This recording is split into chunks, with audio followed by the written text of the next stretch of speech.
Hello guys, welcome to my channel A. Medical Knowledge. Here we are going to discuss about the chapter 1 which is therapeutic exercise foundation concept. इसमें हम basic concept लेंगे और ये review जो book का है वो हमारे पास आ जाता है therapeutic exercises foundation and technique हमारे पास आ रही है।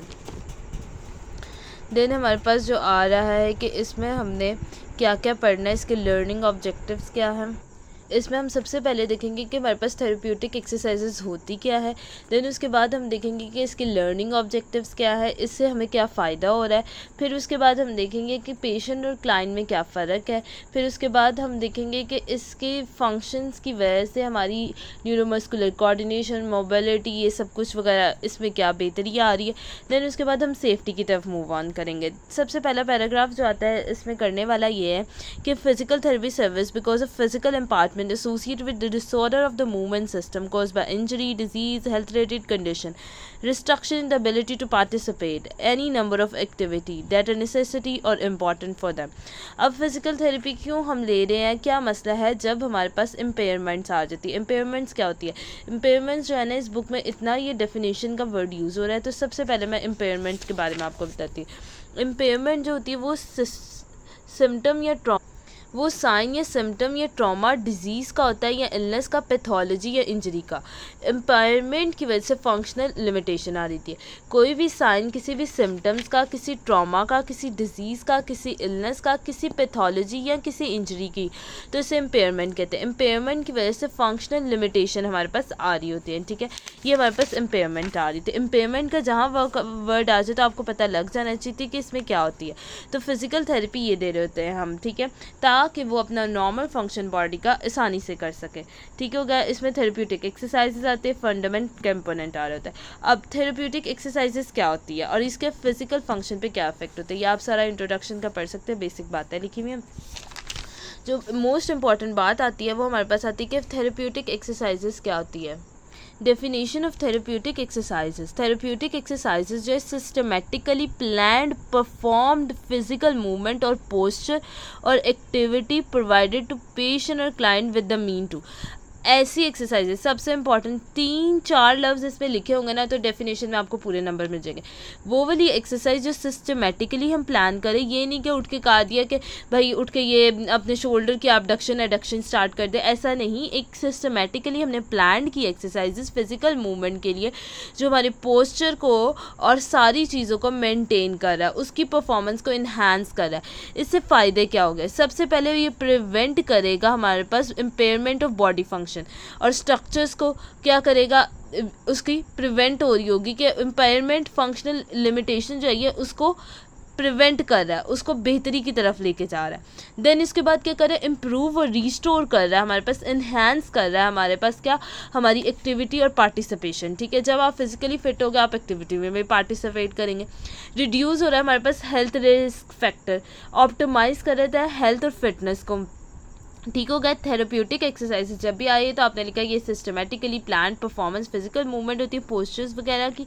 देन उसके बाद ये हमारे पास बॉडी फंक्शन को अच्छा कर रहा होता है, इन्हांस कर रहा होता है, हमारी फिजिकल एक्टिविटीज़ को रिस्टोर कर रहा होता है, हेल्थ रिस्क को कम कर ऑप्टिमाइज कर रहा होता है। देन इसके बाद जो हमारे पास आता है वो आता है पेशेंट और क्लाइंट में डिफरेंस क्या होता है। Patient is an individual impairment function deficient diagnosed or a physical therapist receive a physical therapy to improve the function and prevent the disability। Patient हमारे पास वो जो हमारे पास किसी इलनेस की वजह से हमने उसे डायग्नोस किया कि ये बीमारी है, उससे आया है जिसकी वजह से उसका नॉर्मल फंक्शन जो है वो नहीं ठीक है, उसको इम्प्रूव कर रहा है और प्रिवेंट कर रहा है कि वो डिसेबल ना हो जाए, ठीक है। पेशेंट के अंदर ना 3-4 बातें आपने लिखना सबसे इंपॉर्टेंट है कि कोई इंडिविजुअल आया जिसे हमने डायग्नोस किया किसी इलनेस की वजह से और उसके पास क्या है, फिजिकल थेरेपी से चाहिए कि वो इम्प्रूव करे अपने फंक्शन को और प्रिवेंट करे फर्दर इन फ्यूचर जो होनी है उसको क्या, डिसेबिलिटी। और क्लाइंट हमारे पास इंडिविजुअल है जो डायग्नोस हुआ है मूवमेंट डिसफंक्शन से, वो फिजिकल थेरेपी की सर्विस अपनी हेल्थ और वेलनेस के लिए ले रहा है और प्रिवेंट करे डिसफंक्शन में, ठीक हो गया। अब इसमें जो कॉन्सेप्ट की बात आती है, आपको पता है कि थेरेप्यूटिक्स जो है वो डीपीडी मतलब हार्ट ऑफ द सब्जेक्ट है, ठीक है। दिल इसे कहते हैं कि ये डीपीडी का दिल है। मतलब आपने जब भी क्लिनिकल न्यूट्रिशन या कुछ भी स्टार्ट करना है वो कहते हैं आप थेरेप्यूटिक्स पढ़ के आएँ दोबारा। तो थेरेप्यूटिक्स अगर आपने बेसिक इसको अच्छी तरह रीड बिटवीन द लाइन्स नहीं किया होगा तो इसका कोई फ़ायदा होगा नहीं होगा आपको इन द फील्ड। इसके आपको नुकसान ही होंगे कि हमने ये वाले सब्जेक्ट क्यों नहीं डिटेल में पढ़ा और क्यों नहीं पढ़ा।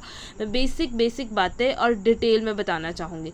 अब आपके एक पीटी में और एक फिर जिम ट्रेनर में क्या फ़र्क होगा, उसका भी तो काम यही है, लेकिन वो क्या करता है, वो थेरेप्यूटिक एक्सरसाइजेज नहीं करवाएगा आपको, एक सिस्टमेटिकली प्लान एक्सरसाइजेज नहीं करवाएगा। उसके पास जो है वो आप बॉडी वगैरह बनाने के लिए जाएंगे, लेकिन एंड्योरेंस अपनी स्ट्रेंथ को गेन करने उसके पास नहीं जाएंगे, ठीक होगा।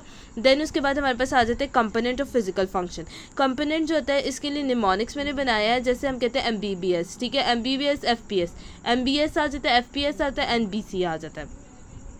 अब यहाँ पे क्या हो रहा है कि हमारे पास क्या हो रहा होता है कि आपने कोई भी अपना फंक्शन खुद करना, मतलब आप चाहते हो कि मैं अपना काम खुद करूँ, आप फिजिकली भी ठीक हो, साइकोलॉजिकली भी, और सोशल फंक्शन तभी आप परफॉर्म कर सकोगे, ठीक है। एन का मतलब जो हमारे पास आता है सबसे पहले न्यूरोमस्कुलर कोऑर्डिनेशन। बी का मतलब हमारे पास क्या आता है, हमारे पास बी से हमारे पास आ रहा होता है कि हमारे पास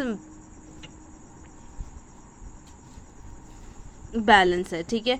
देन सी से हमारे पास कार्डियोपल्मोनरी फिटनेस आ रहा होता है। एम से हमारे पास मसल परफॉर्मेंस आ रहा होता है। एम से 2 दफ़ा यहाँ पे एम यूज़ होता है मोबिलिटी के लिए भी। बी से फिर हमारे पास बैलेंस आ रहा होता है, बी बार बार यूज़ हो रहा है। एस से हमारे पास क्या आ रहा होता है कि हमारे एस से हमारे पास स्टेबिलिटी आ रही थी। एफ से हमारे पास क्या आ रही है, फ्लेक्सिबिलिटी आ रही है। पी से हमारे पास क्या आ रहा है, पोस्चर कंट्रोल आ रहा है। एस से फिर स्टेबिलिटी आ रही है, ठीक है। अगर हम इसे ऑपोजिट लेके जाएंगे तो स्टेबिलिटी आ रही है, ठीक है। देन पी से हमारे पास दोबारा जो है वो फ्लेक्सिबिलिटी आ रही है, ठीक है। पी से हमारे पास क्या आ रही है, पोस्चर की आ रही है, ठीक है, पोस्चर हमारा बेहतर हो। देन उसके बाद एस से स्टेबिलिटी दोबारा आ रही है। देन उसके बाद बी से दोबारा बैलेंस आ रहा है। एम से मसल मोबिलिटी आ रही है, मसल की परफॉर्मेंस मोबिलिटी आ रही है। सी से हमारे पास कार्डियोपल्मोनरी एंड्योरेंस आ रही है और बी से बैलेंस आ रहा है। ये जो है डायग्राम जो है ये भी आप देख सकते हैं, muscle performance, cardiopulmonary, balance, stability, neuromuscular, mobility, functions इसके आ जाते हैं। ये जो है ये इंपॉर्टेंट है। देन अब इसकी डिटेल आप देखें। बैलेंस क्या होता है कि हमारे पास कोई भी पर्सन है, हम उसको देखते हैं उसका बैलेंस अच्छा है कि नहीं, कि मतलब वो जो बेस पे खड़ा है वो वहाँ से गिर रहा तो नहीं है, बेस उसको without falling full support provide करी, इसका सेंसिटिव मोटर सिस्टम एक्टिवेट है। कार्डियोपल्मोनरी मॉडरेट या इंटेंसिटी एक्सरसाइजेस हम करवा रहे हैं, इंटेंस एक्सरसाइज रेपिटेटिव करवा रहे हैं, वॉकिंग जॉगिंग वगैरह, तो कार्डियोपल्मोनरी के तौर पे वो फिट है, ये ना हो कि वो कार्डियोपल्मोनरी हेल्थ उसकी वीक हो। फिर उसके बाद उसके अंदर क्या रहता है, कोऑर्डिनेशन, करेक्ट टाइमिंग है, सीक्वेंस है मसल्स की मूवमेंट की, ठीक है। देन उसके बाद इंटेंसिटी हमने सही रखी हुई है, ठीक है। और फिर ग्रेडिंग ऑफ मूवमेंट देख रहे थे, फ्लेक्सिबिलिटी के फ्रीली मूव है विदाउट रेजिस्टेंस, मोबिलिटी कर रहे होते, रेंज ऑफ मोशन कितनी को अलाउ कर रहा है, मसल्स की परफॉर्मेंस कैसी, कैपेसिटी ऑफ मसल कैसा है, न्यूरोमस्कुलर मोटर और सेंसरी इंट्रैक्शन कैसा है, और एगोनिस्टिक एंटागोनिस्टिक कैसे कर रहे हैं, पोस्चर कंट्रोल आ रहा था, स्टेबिलिटी आ रही थी प्रॉक्सिमल और डिस्टल बॉडी के अंदर कि स्टेबल है भी है कि नहीं है। अब 2 वर्ड आती है पैथोलॉजी और इम्पेयरमेंट। पैथोलॉजी जो भी हमारे टिश्यू की वजह से हो रही थी, इम्पेयरमेंट कोई भी ऑर्गन की वजह से हो रही है, ठीक है। इसमें स्टेबल बेस होती है, सुपर इम्पोज मूवमेंट्स हो रही होती है। देन उसके बाद हमारे पास ग्रेविटी जो होती है, आपको पता है हमारी बॉडी पर टोटली एक्ट करी होती है, मस्कुलोस्केलेटन की, न्यूरोमस्कुलर कोऑर्डिनेशन, सर्कुलेशन अच्छी होनी चाहिए, बॉडी मूवमेंट अच्छी होनी चाहिए, स्ट्रेंथ अच्छी होनी चाहिए, फ्रैक्चर की तरफ ना जाए, स्ट्रेस डिसऑर्डर वगैरह ना आ सके। देन उसके बाद एक्सरसाइज सेफ्टी आ रही होती है हमारे पास, क्या हम एक्सरसाइज में किस तरह सेफ्टी कर रहे होते हैं, ये भी इंपॉर्टेंट टॉपिक है। तो इसमें सबसे पहले हमारे पास आ रही होती है कोई भी एक्सरसाइजेज हम कर रहे हैं कि या 2 काम होते हैं, या एक्सरसाइज हम इंडिपेंडेंटली करने दें या उसको जो है वो डायरेक्ट सुपरविजन में करें।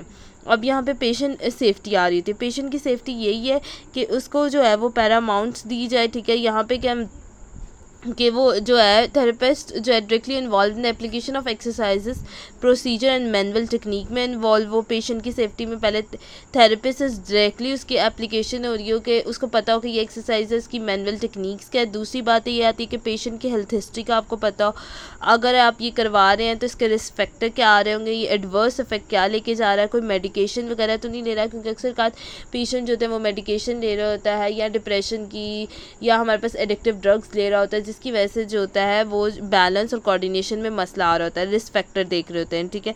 5 पॉइंट आपने याद रखना है। पेशेंट की therapist directly involve in application, patient health history, risk factor which जो एडवर्स इफेक्ट बॉडी पे आ रहे हैं वो कैसे है, मेडिकेशन कैसे, रिस्क फैक्टर कैसे है, इन्वायरमेंट आ जाता है। इन्वायरमेंट में हमारे पास एडिकेट स्पेस होनी चाहिए, प्रॉपर सपोर्ट होनी चाहिए, इक्विपमेंट हमारे प्रॉपर हो, गुड वर्किंग कंडीशन के साथ हो, ये ना हो कि जो काम हम कर रहे हैं वो वर्किंग पोजीशन ही ना उसकी ठीक हो, ठीक है।